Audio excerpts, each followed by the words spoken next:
हाँ बेटा, हवे आपणे बालहना रूपो जे छे ए समजीशुं। एमां तमे जो तो रामनी जग्याए शुं मूकीशुं आपणे? बालह। एटले के बालह बालो बालः प्रथमा, रामं रामो रामान् द्वितीया, रामे रामभां रामेहि तृतीया, रामाय रामाभ्यां रामेभ्यः चतुर्थी। जेम आवी रीते आप करता हता एवी ज रीते आपणे बालहना।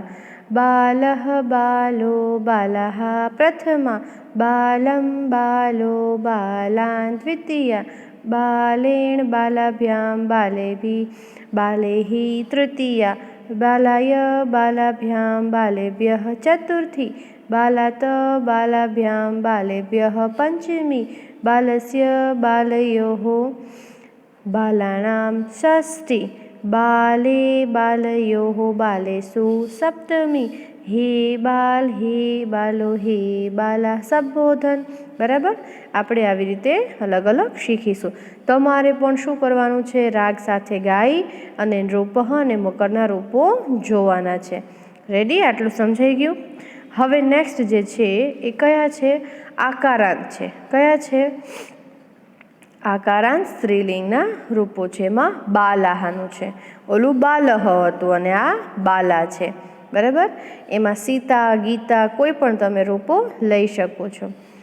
પ્રથમા, બાલા બાલે બાલાહ, દ્વિતીયા, બાલમ બાલે બાલાહ દ્વિતીયા, બાલયા બાલાભ્યામ બાલાભીઃ, અહીંયા રસવઈ છે જોજો, તૃતીયા, ચતુર્થી, બાલાયે બાલાભ્યામ બાલાભ્યઃ ચતુર્થી છે। બરાબર, જો એમાં પણ આ રૂપો જે છે એ સરખા જ છે, તમને અગાઉ મેં કરાવ્યું તો એ મુજબ, બાલાભ્યામ બાલાભ્યઃ, પછી અહીંયા બાલયા અને અહીંયા પંચમીમાં બાલાયાહ।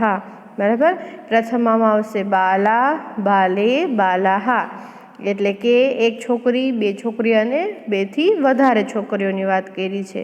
બાલામ બાલે બાલાહ, આ પણ સરખા છે, આ પણ સરખા છે। તૃતીયામાં બાલયા બાલાભ્યામ બાલાભીઃ, ચતુર્થી બાલાયે બાલાભ્યામ બાલાભ્યઃ, પંચમી બાલયાહ બાલાભ્યામ અને બાલાભ્યઃ।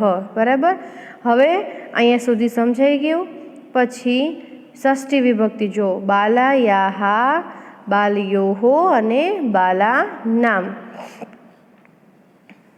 બાલયાહ બાલયોઃ અને બાલાનામ। સપ્તમી, બાલાયામ બાલયોઃ બાલાસુ। બરાબર, સંબોધન, હે બાલે હે બાલે હે બાલાહ। બરાબર, આપણે ફરી વખત એનો રાગ સાથે ગાઈશું અને તમારે બધાએ પણ મારી સાથે સાથે ગાઈ અને શીખવાનું છે। ઓકે, પ્રથમા, અકારાંત સ્ત્રીલિંગ।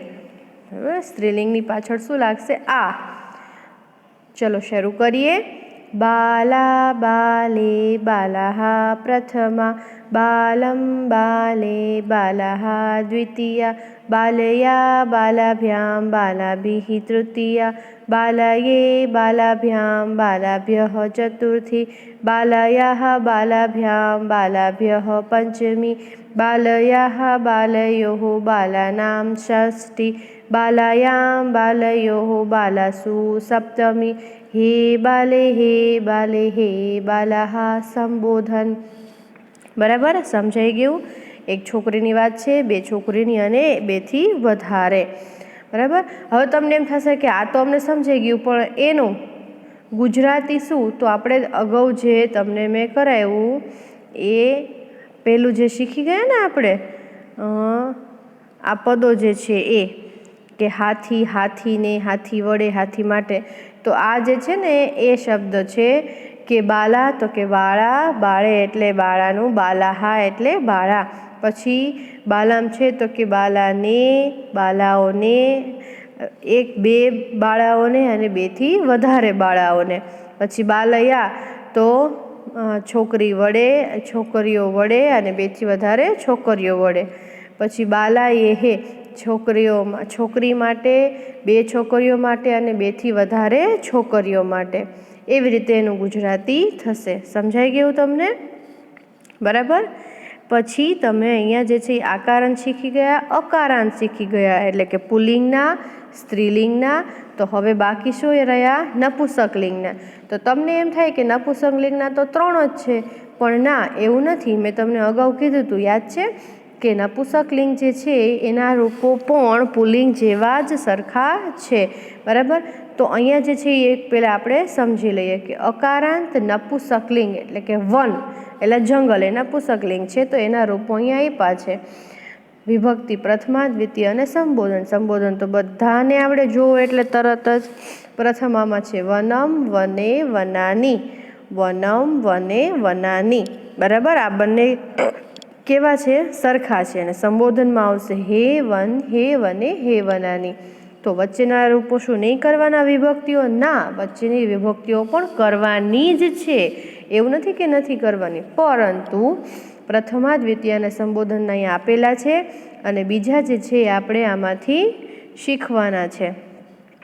જો આ જે છે ને એ સેમ એજ આર્યા જો અકારાંત નપુંસકલિંગ વન એટલે કે જંગલ સરખા જ છે. હું તમને બતાવીશ. પ્રથમા વનમ, વને, વનાની. બરાબર. તો તમે અહીંયા જોઈ શકો છો કે અહીંયા પણ આપ્યા છે, જો છે ને વનમ, વને, વનાની. બરાબર. પછી દ્વિતીયામાં પણ એવું જ હતું, વનમ, વને, વનાની. બરાબર. પછી તૃતીયા જો હવે આપણે એક સાથે સમજી જ લઈએ. તૃતીયા વનેન વનાભ્યામ વનેહી. તૃતીયા. ચતુર્થીમાં કયા છે? વનાય વનાભ્યામ વનેભ્યઃ. ચતુર્થી. તો તમારે જોવું છે તો સેમ ઇઝ તમે જોઈ શકો છો. આજે છે ને યાદ રાખો, વનેન વનાભ્યામ વનેહી એ આપણે જે રામના રૂપો કર્યા હતા ને, બસ એમાં જ હશે. જો છે અહીંયા હણ અથવા તો ન જે છે એ આવશે. અહીંયા રહ્યો વનેભ્યઃ અને વનેહી. પછી ચતુર્થીમાં પણ એવું છે, વનાય વનાભ્યામ અને વનેભ્યઃ. પંચમી વનાત વનાભ્યામ અને વનેભ્યઃ. બરાબર. સમજાયું? સેમ એસ છે. જો એ રહ્યું આવ્યા ને વનાત વનાભ્યામ ને વનેભ્યઃ. એટલે નપુંસકલિંગના અને પુલ્લિંગના જે છે એ તૃતીયાથી લઈ અને સપ્તમી સુધીના કેવા છે? બંને સરખા છે. હવે આપણે એક સાથે ટેબલ અહીંયા શીખીશું. તમે દરેક વિદ્યાર્થીઓ ધ્યાન આપશે. બરાબર. પહેલેથી જોઈએ આપણે અકારાંત નપુંસકલિંગ વન એટલે કે જંગલ એના રૂપો. પ્રથમા વનમ, વને, વનાની. પ્રથમા વનમ, વને, વનાની. દ્વિતીયા વનેન વનાભ્યામ વનેહી. તૃતીયા વનાય વનાભ્યામ વનેભ્યઃ. ચતુર્થી વનાત વનાભ્યામ વનેભ્યઃ. પંચમી વનસ્ય વનયોઃ વનાનામ. ષષ્ઠી વને વનયોઃ. પછી વનેષુ. સપ્તમી હે વન, હે વને, હે વનાની. સંબોધન. બરાબર. જો આ શીખા ને આપણે બસ એવી જ રીતે છે, એટલે તમને દરેકને ખ્યાલ આવી જશે. પાઠ્યપુસ્તકમાં તમારે ભલે ન હોય, પરંતુ સંસ્કૃતની પાકી નોટમાં તમારે આ વન જે છે એના પહેલેથી લઈ એટલે કે પ્રથમાથી લઈ અને સંબોધન સુધીના રૂપો તમારે કરવાના છે. બરાબર. એ ભૂલવાનું નથી.